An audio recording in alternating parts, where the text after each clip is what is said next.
Goeiedag Maastricht. Bij deze heb ik een video gemaakt hoe ik in uit ga leggen wie ze spelletjes kunt blokkeren en uitschakelen, zodat je daar geen last meer van hebt. Je gaat naar Facebook, wat ga je zoeken en zoek je dan tot je hij uitkomt. Ik heb uiteraard een heleboel staan van mijn pagina's en heel veel.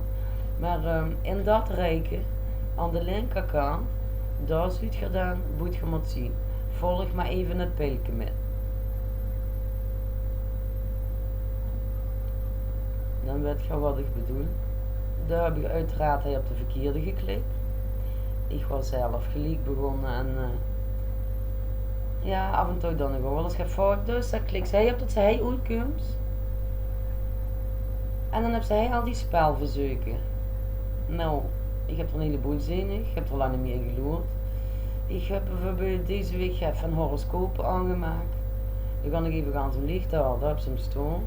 Ja, daar vind ik eigenlijk niks aan, maar dan word ik weer nieuwsgierig. Dus dan ga ze dan naar een kruisje, dan klik ze op. Ja, en dan dat is zo simpel, dat is het blokkeren. En dan krijg je er ook geen meldingen meer van binnen. Het is zo simpel. Heb je nog gezien wie het moet?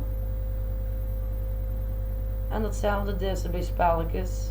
Hij bijvoorbeeld, dat speel ik niet. Klik op een kruisje.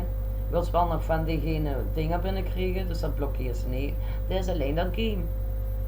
Dat is van de game blokkeren. En dan krijgt ze er gewoon niks meer van binnen.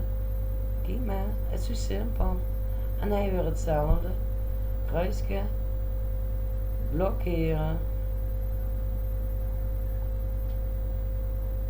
En dan, ja, probeer het maar. Succes! Tot de volgende video. Doei!